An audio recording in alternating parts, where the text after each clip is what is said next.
Good afternoon, and welcome to John Davis Plays Blind Tom, Music as Storytelling. We want to thank the Alabama State Council on the Arts and the Southern Literary Trail for their support of this event, which is also sponsored by the Tuskegee Archives and the Department of English. This program, which concludes Black History Month activities for this year, is in honor of novelist, essayist, cultural critic, and biographer Albert Murray, who died in 2013 at the age of 97. Murray was born in Nokomis, Alabama, and spent his early years in Mobile.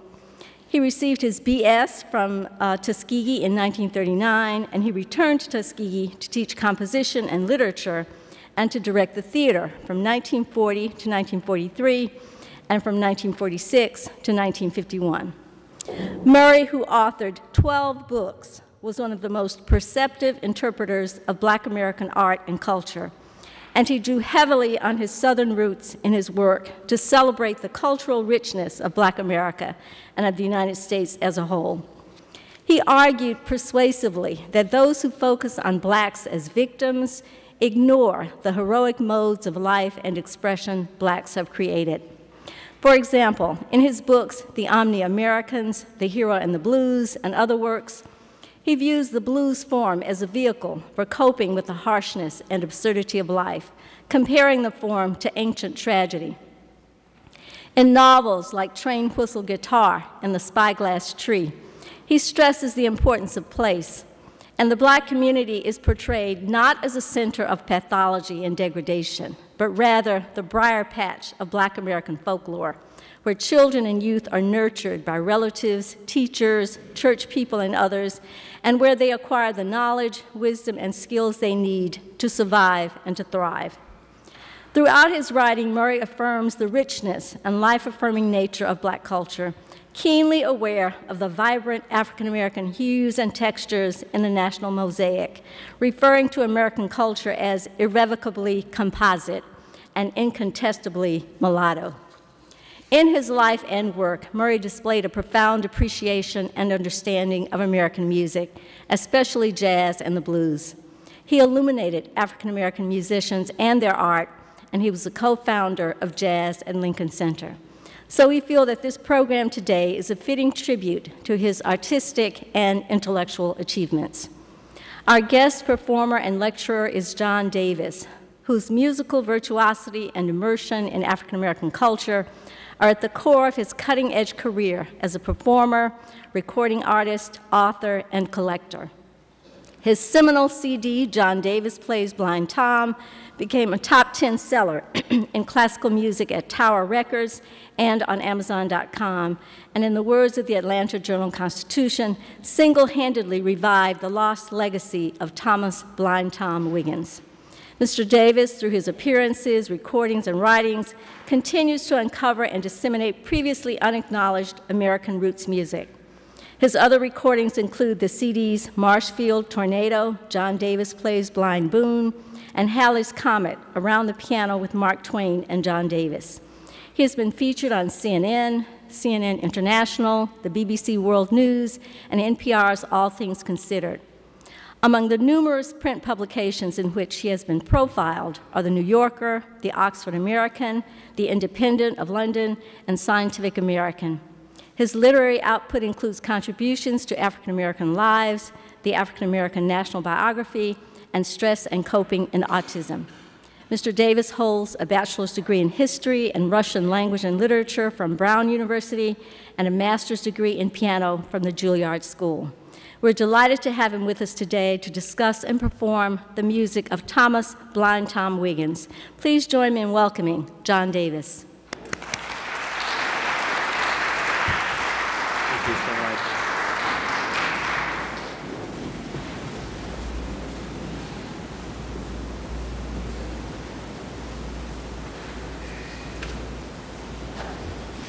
Thank you, everyone. Actually, it's an incredible pleasure to be here. I've actually waited my whole life to come to Tuskegee after reading, I don't know what year, probably the 7th grade or something, I read Up From Slavery by Booker T. Washington. So welcome and thanks for coming. On those occasions When I'm asked what it is I do for a living, I often invoke the words of Oscar Levant, the virtuoso pianist, Hollywood actor, composer, writer, game show host, and witty foil to George Gershwin. In the movie An American in Paris, in which Levant appeared, he actually admits to being a concert pianist, which he goes on to say is nothing more than a fancy name for someone who's unemployed. Now, when I'm not wiggling my fingers on this black beauty, I have a lot of time on my hands to pursue all kinds of interests. One such interest was kindled when I was just 10 years old, when my older brother, oh, he's the less cute one on the right, came home with an LP still in my collection today entitled More Real Folk Blues by the late but still great Mississippi bluesman Sonny Boy Williamson. As you can imagine, and that first exposure to the blues came full circle many years later when that same brother of mine, well, as you can imagine, can we have the music, please?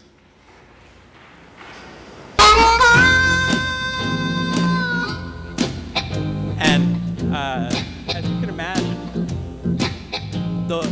that helped me, the album's funky opening cut simply knocked me out back then. And from that moment, I vowed to learn everything I could about African American music. And that first exposure to the blues came full circle many years later when that same brother of mine and I made a pilgrimage to Sonny Boy's overgrown and until recently unmarked grave at this abandoned wooden church in Tutwiler, Mississippi. Can we see the church if possible? You know, if you don't help me, darling, there it is, yeah. I'll have to find myself. And then the next one is the grave. Good, there we go. Now, in much the same vein, but far from, this is a humble but not altogether unprecedented end to a towering figure in American music. In the same vein, but far from the cotton fields surrounding that church, I drove my car more recently from my apartment in Brooklyn, New York, down Atlantic Avenue 20 minutes to Kennedy Airport, to the front gate of the Evergreen Cemetery in the Bushwick section of Brooklyn. In the main office, I inquired as to the grave of one Thomas Wiggins, supposedly buried there in 1908. The woman behind the counter, after first repairing to the back room to check cemetery records, returned to confirm that yes, indeed, Mr. Wiggins was buried in the Pleasant Hill area of the cemetery, Section D. And since it would be impossible to find the grave on my own, she had already summoned an Evergreens employee to escort me to the exact spot. The ancient toppled gravestones that greeted us a few minutes later at the base of Pleasant Hill led me to believe that we were dealing with one of the oldest and poorest parts of the cemetery, a kind of potter's field. My guide got out of the car and unscrolled a huge map of all the plots in the area, and I followed him on his protracted search. He moved right, I moved right. He left, I left. He up the hill, I right behind. This went on for over 30 minutes. But then, without warning, near the top of the hill, he stopped all of a sudden under an enormous copper beech tree. And after taking a moment to confirm his bearings, he looked over at me and pointed down to the dusty, bare, headstoneless patch of dirt at our feet and nonchalantly declared, "This is it, Pleasant Hill, Section D." "That's all?" I asked. And he said, "Well, what do you expect?" A little annoyed at my disappointment after all his effort. "And by the way, why are you so interested in this godforsaken patch of real estate?" Well, sure he wouldn't understand. I didn't even bother to go into it. But between you and me, what I didn't tell him was under there, in that unmarked pauper's grave, lay the remains of one of the most famous American pianists of the mid to late 19th century, the Georgia slave sensation, Blind Tom. Voiceover, please. Emancipation complete. Come here, the last slave set free by order of the Supreme Court of the United States, the great musical prodigy of the age, the most marvelous genius living, Blind Tom, the eighth wonder of the world.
Then what is slavery?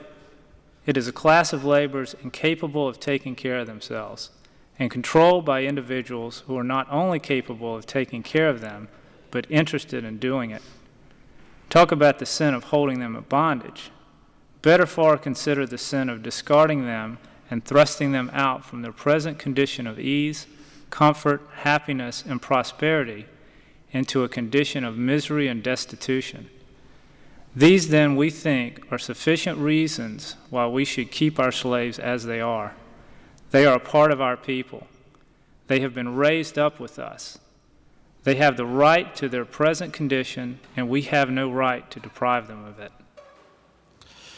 Thomas Wiggins will be forever linked to the author of those remarks, General James Neal Bethune, a prominent attorney and newspaper publisher in Columbus, Georgia, not far from here. Via incendiary editorials such as that one that appeared in an extremely rare 1859 issue of his newspaper, The Cornerstone, Bethune had earned a reputation as one of the most fanatical advocates of slavery and Confederate secession in the antebellum South. But little could he have anticipated that his attendance at a local slave auction in 1850 would turn his life upside down and eventually have repercussions the world over. At it, he bought the family of Mingo and Charity Wiggins, two lowly field hands he recognized from the neighboring and recently foreclosed Wiley Jones plantation just down Warm Springs Road. Two of their children were normal, but a third, an infant boy named Tom, was blind, thought to be mentally disabled, and deemed utterly useless.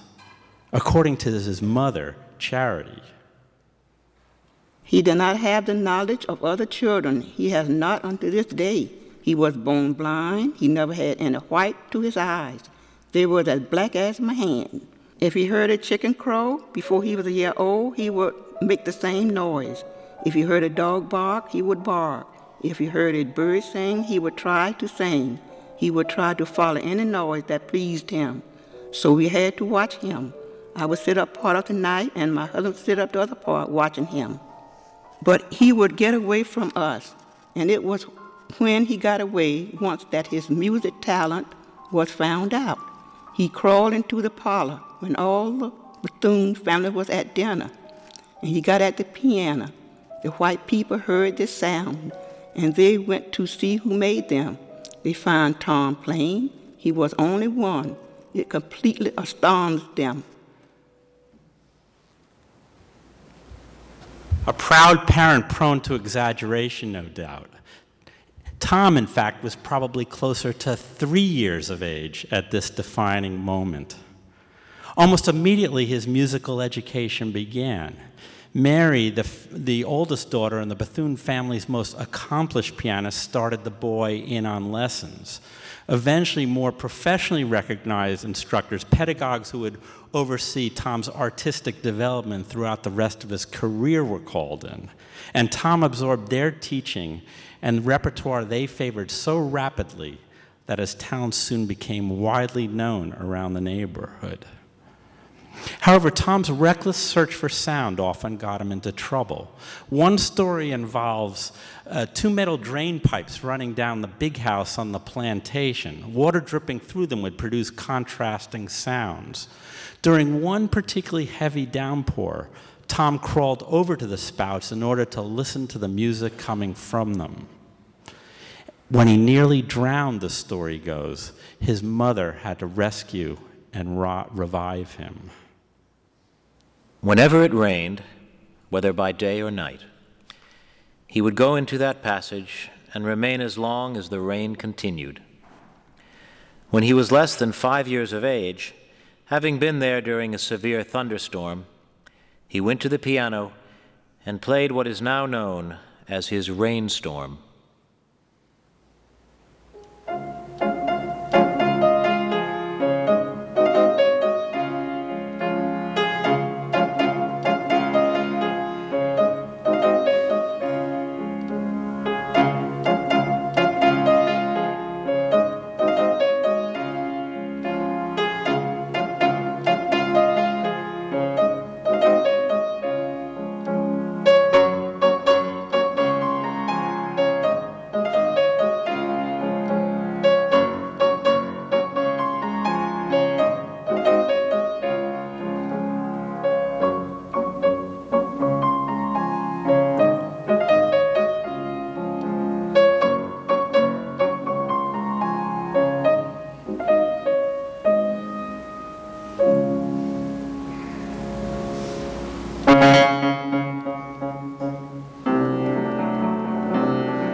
Not bad for 5 years of age, huh? General Bethune, responding to local demand, organized a debut for Tom in about 1857 at Temperance Hall in Columbus.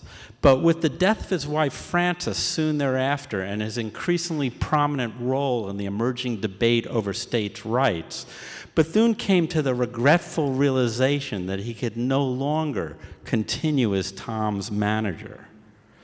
So in 1859, he leased Tom out for 3 years to the shrewd Savannah impresario Perry Oliver at the cool sum of $15,000. Almost immediately, Oliver, trading on the public's seemingly endless fascination during this period and the well-worn racial stereotypes of the time, began to advertise Tom's concerts as the ultimate animal freak show, P.T. Barnum style. A concert by Blind Tom, the stage name assigned to Wiggins in order to elicit audience sympathy, was no longer just a showcase for the truly legitimate aspects of his talent, but instead became a forum for a litany of flamboyant pianistic and extra musical stunts. A living miracle, Tom, the blind Negro pianist, the wonder of the world, the marvel of the age, the greatest living musician, only 10 years old and master of the piano, playing 2 pieces of music at once and conversing at the same time, performing with his back to the instrument, reproduces the most difficult music after once hearing it. His own compositions have been pronounced gems by the best judges. He sings in German, French, and English without understanding either language. The wonder Negro child, whose feats at the piano baffle the most scientific and learned men in the land, was blind from birth, has never had a moment's instruction, does not know a flat from a sharp or the naming of any key upon the instrument. Yet he plays the most difficult operatic pieces without ever striking a false note, not only brilliantly and beautifully, but with all the taste, the expression, and the feeling of the most distinguished artist. Are these antics the onstage mannerisms of a legitimate autistic savant, as Tom was first characterized by physician Edward Seguin in his seminal 1866 work, Idiocy and Its Treatment by the Physiological Method? Or are they merely the awkward bodily movements of a blind man? Tom's primitive concert deportment, after all, bears a striking resemblance to that of a more modern-day sightless black pianist from Georgia, Ray Charles, whose omnipresent electric grin and herky-jerky torso at the keyboard are today considered the ultimate in rock and roll hip. However, Seguin's account was corroborated more recently by this man, Ricky Jay, perhaps the world's most illustrious sleight of hand artist, Hollywood actor, and scholar of magic and eccentric performers. According to Jay, his mentor, Di Vernon, widely considered the greatest magician of the 20th century, saw Tom play at the Russell Theatre in Ottawa, Canada around 1900, and regaled his protege with endless stories as to Tom's remarkable abilities and animal nature. Apparently, on that night in Ottawa, Tom played back on the spot and verbatim, including mistakes, several original compositions he could have not possibly have heard before, performed on stage moments earlier by a member of the audience. And this demonstration, as told by Vernon, was accompanied by grunting, horrible facial contortions, and an inability to control his bladder on stage. Perhaps most bizarre and indicative of autism was Tom's tendency in concert to introduce each of his own compositions in the third person. The director of Blind Tom's concerts was at first accustomed to announce the pieces to be played. Noticing, however, that Tom often repeated to himself what had been said, it occurred to him that it would be interesting to have Tom announce himself, which is now done. Tom now speaks of this boy Tom, this singular being, etc., with as much gravity and earnestness as if he were speaking of another person.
Thanks so much.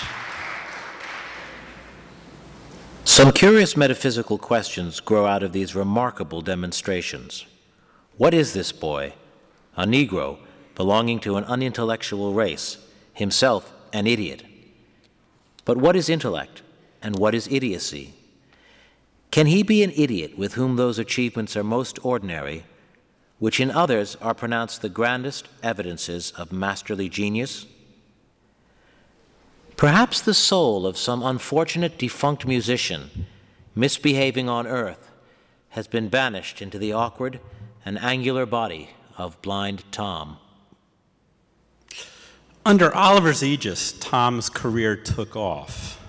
At a typical recital, the program was strictly by request. Audience members would choose what they wanted to hear from this list of pieces distributed beforehand.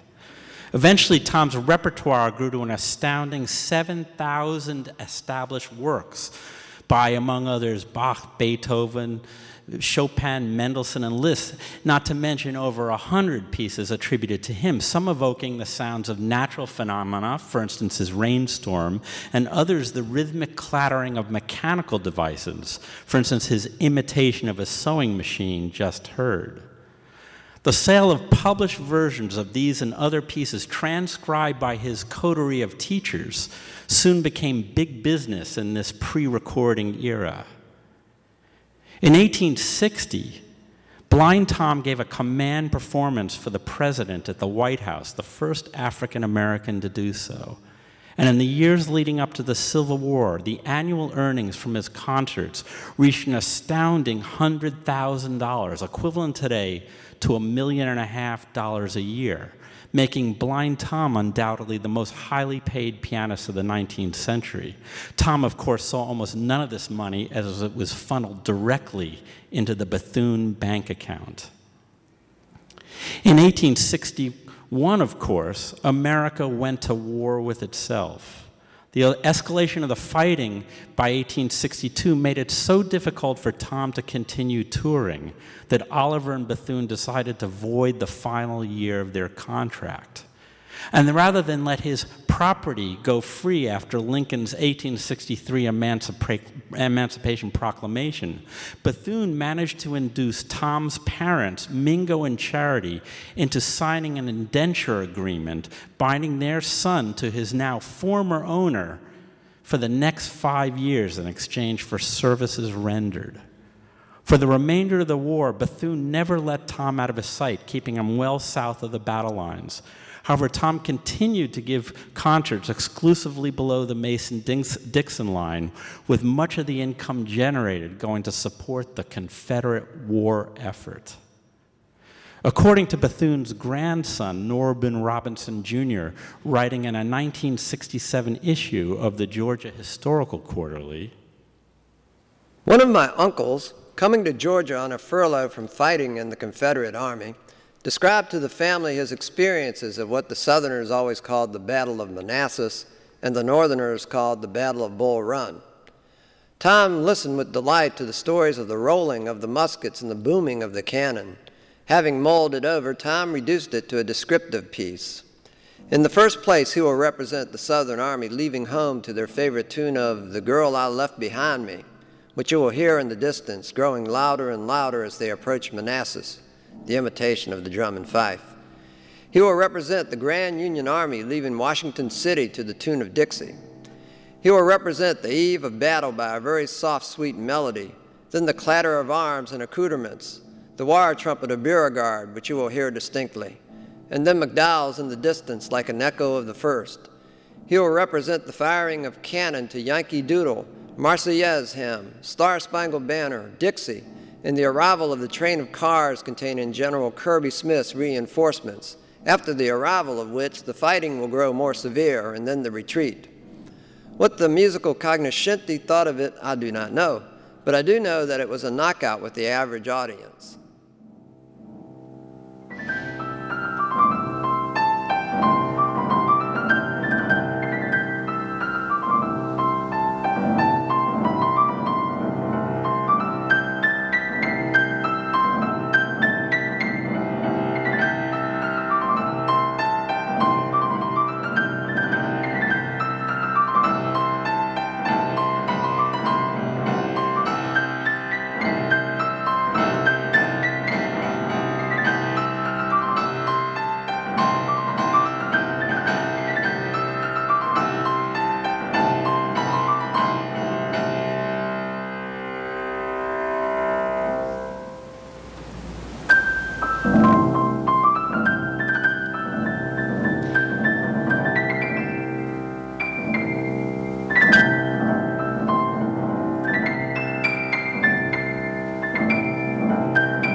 Thanks so much, folks. I appreciate it. That deserves a swig. It's a sweaty business up here.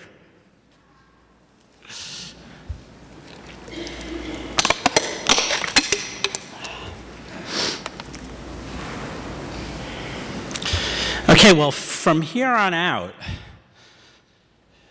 Tom's life could best be summed up by a line from a favorite blues song, born under a bad sign made famous by Memphis bluesman Albert King.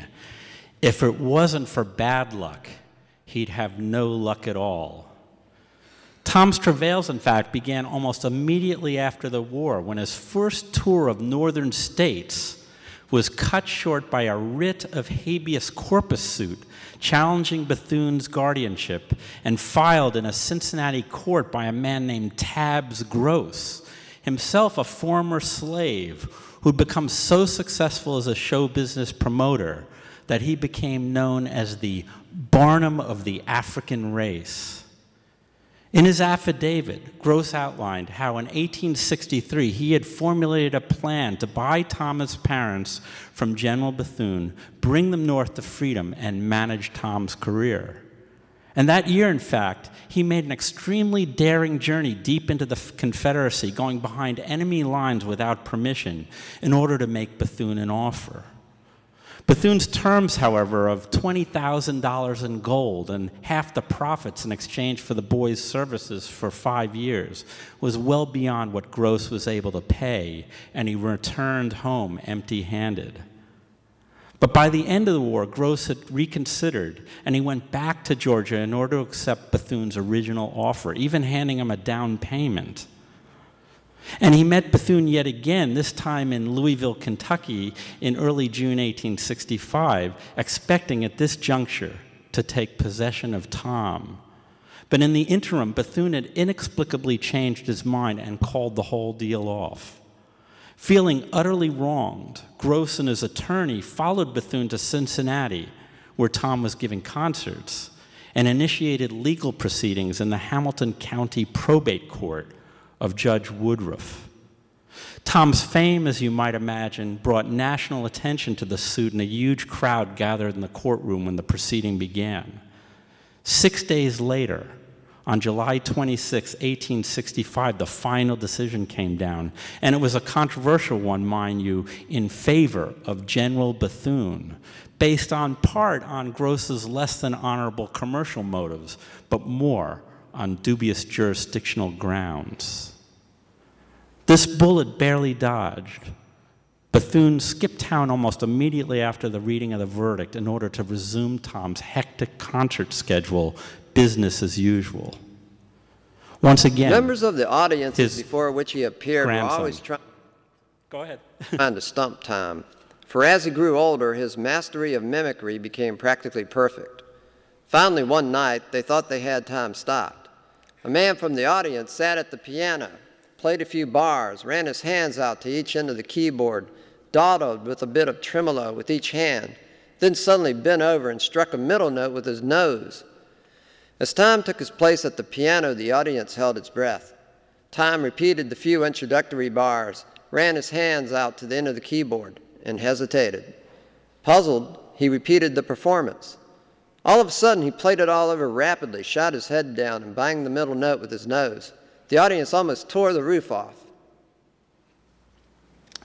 Despite some skeptical remarks about Tom in Notes of a Pianist by Louis Moreau Gottschalk of New Orleans, the first internationally renowned pianist from the New World, son of a slave owner, friend of Chopin, and the first person ever to compose concert music influenced by African-American culture, it didn't take long for Wiggins to garner the heretofore elusive praise of musicians of international standing. After one of his concerts in England during his first and only European tour, a year after the Cincinnati verdict, Ignaz Moscheles, the Czech virtuoso, friend of Beethoven and teacher of Mendelssohn and Thalberg, Liszt's storied rival, found the boy marvelously gifted by nature. And later on the same tour, Charles Halle, the great German pianist and conductor and the first person ever to perform all 32 Beethoven sonatas, echoed Mostreley's assessment, pronouncing the prodigy a most singular and inexplicable phenomenon. These testimonials in hand, and the Bethunes $100,000 richer, Tom returned to the United States a year later. Reports of his European success and lingering outrage at the Cincinnati verdict only enhanced his notoriety back home. For the remainder of the 1860s, he performed almost continuously throughout the United States, amassing an additional several $100,000 for his handlers. But now, a few years removed from the end of the war, General Bethune found himself a Confederate rebel without a cause. So in 1868, he decides to move his immediate family and Tom, minus Tom's parents, to Elway, this farm in Warrenton, Virginia, 40 miles southwest of Washington, D.C., and only 10 miles removed from the historic battlefield of Manassas. Bethune's grandson describes the scene.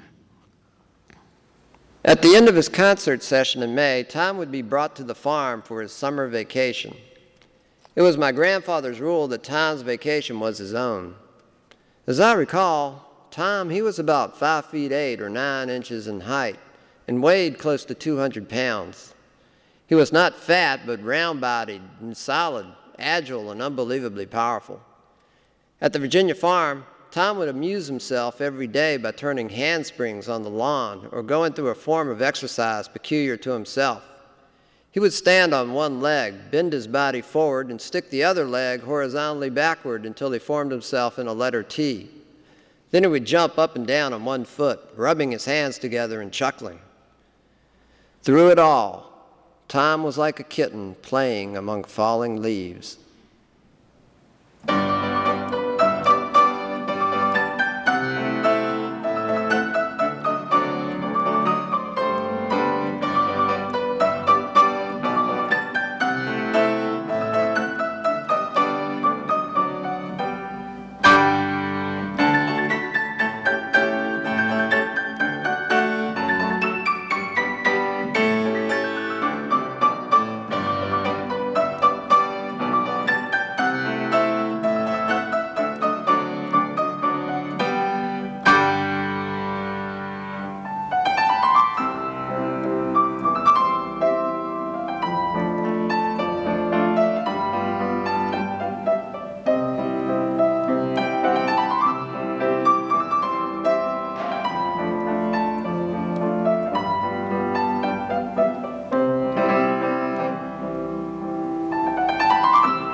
Thanks so much.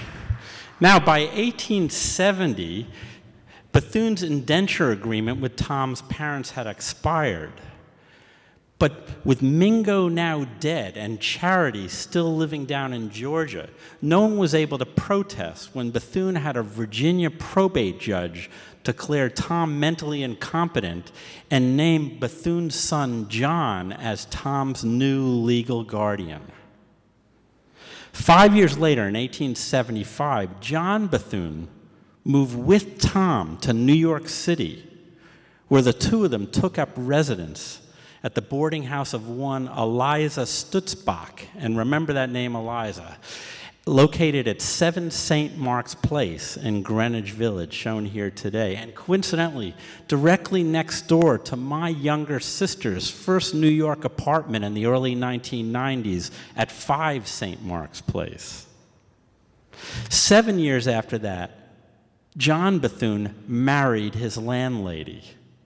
But their domestic bliss was apparently short-lived, for he soon attempted to have the union annulled. But before the dispute could be settled, John Bethune was accidentally crushed to death while trying to board a moving train at the PW&B railroad station in Wilmington, Delaware. At the inquest, Mrs. Bethune and her attorney Albert J. Lerch put in an appearance as the widow and legatee, but the will showed that he had, for ill treatment and personal abuse, cut her off without a farthing. When this transpired, she boldly attacked the attorneys with her parasol, and so outraged the solemnity of the occasion that the coroner had her forcibly ejected from the room. Then and there, she vowed vengeance against General Bethune. Once again, our hero finds himself the central bargaining chip in a custody battle, for Eliza Bethune's revenge came in the form of a guardianship suit instituted by Tom's mother, Charity, in Alexandria, Virginia in 1885. While Charity's case was obviously strong in that she was Tom's biological mother, the presence on her team of attorneys of Albert J. Lerch, the same lawyer to have handled Eliza Bethune's unconsummated divorce from General Bethune, was suspicious to say the least. But the major stumbling block for the plaintiffs remained Tom's unyielding preference to stay with General Bethune.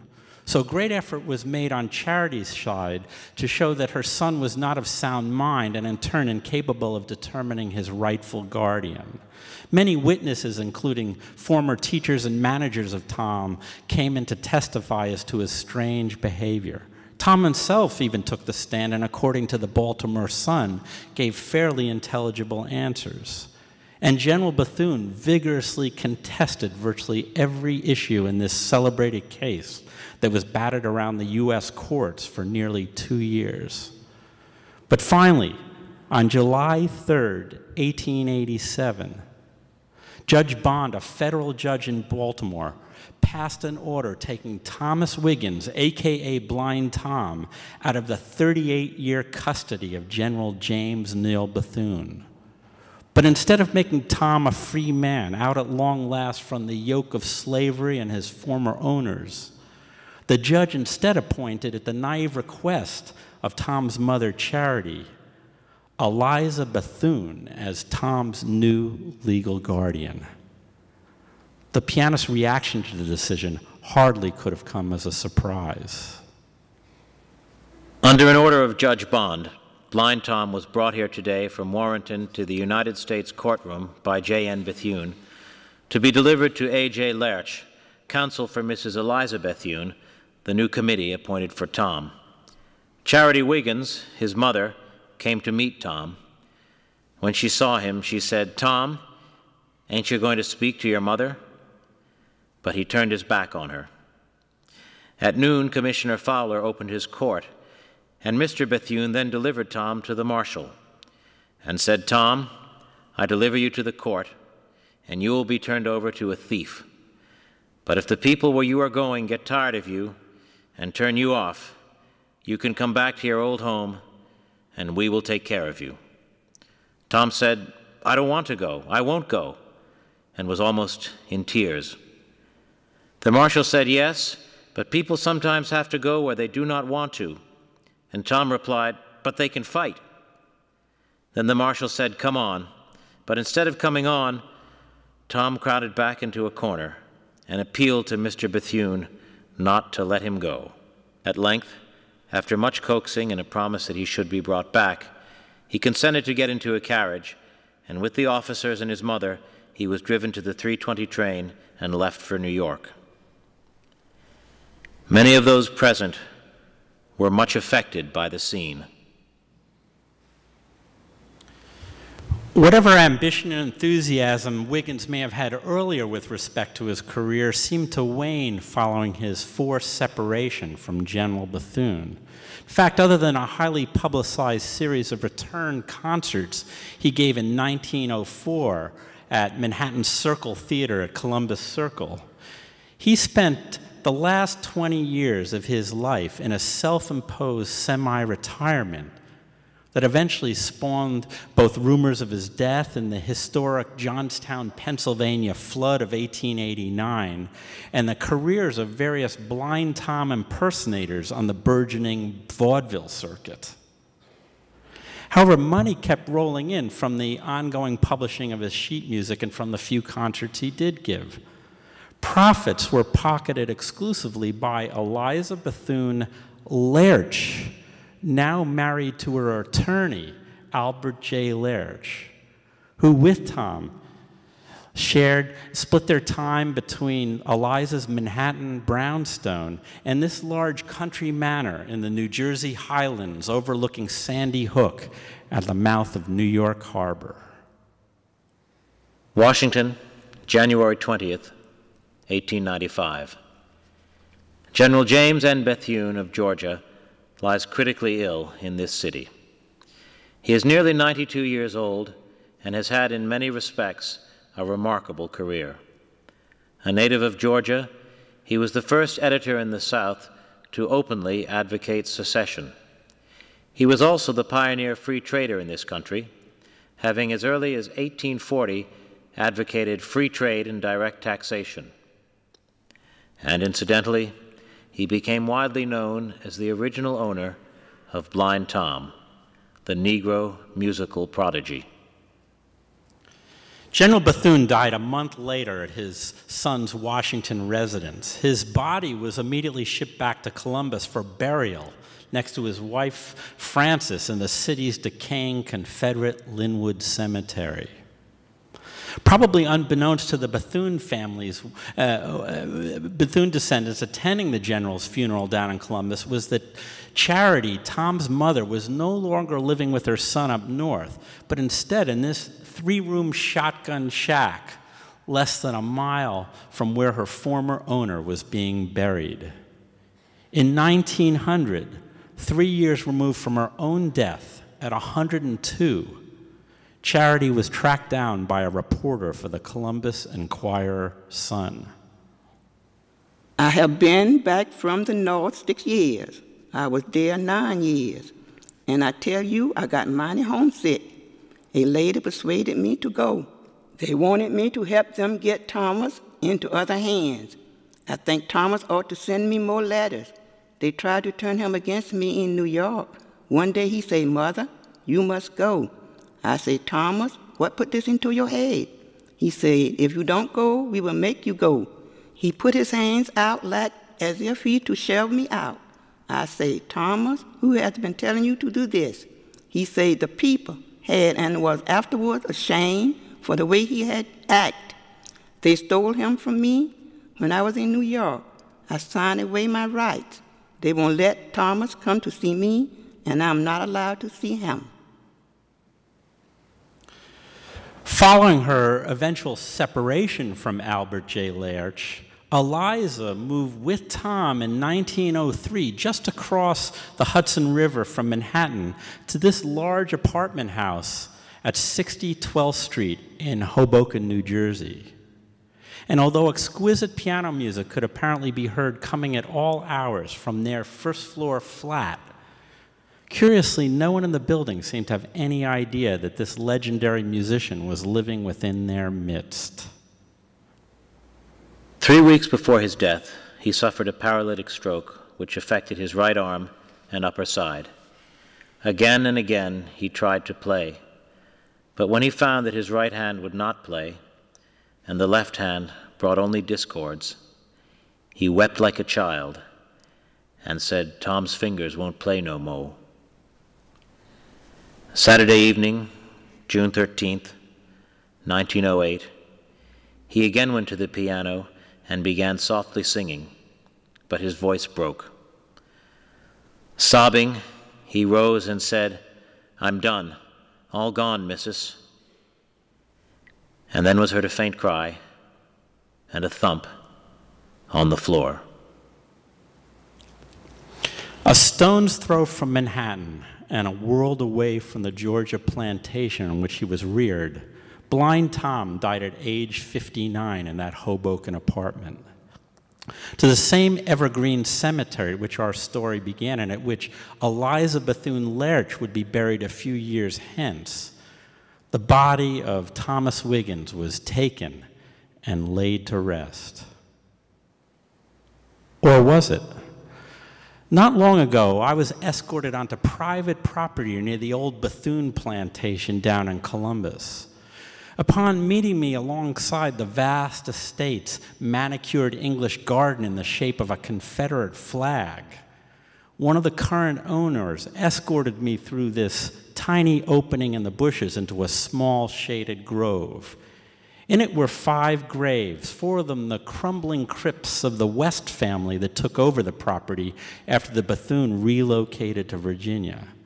But a 5th, on which a spanking new headstone was laid amidst a great deal of fanfare in 1976, our country's bicentennial year, is what locals deem to be the final resting place of their most honored native son, Blind Tom Bethune. Of course, seeing this firsthand, I immediately contacted the administrative offices of the Evergreens back in New York. Upon checking and rechecking cemetery records, it was confirmed that the body of Thomas Wiggins, AKA Blind Tom, had never been removed from that humble patch of unmarked dirt over which I have stood many times in Brooklyn. I'm happy to report that Blind Tom's connection to the later bluesmen lost to history, such as Sonny Boy Williamson, does not end here. On July 1st, 2002, a mere 94 years after his death, a headstone was finally unveiled atop the pianist's remains in a ceremony organized by me and his blood descendants, and in which I was honored to be the non-hired help. Thanks so much. I never saw Tom.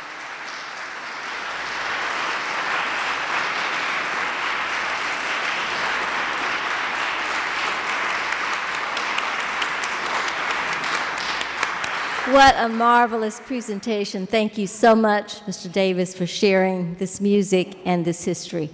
Mr. Davis's CDs are available for purchase immediately after we adjourn. If you're interested in purchasing a CD, they will be available just outside this door.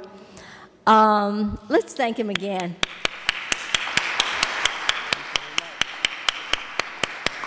This concludes our program. Thank you so much for coming.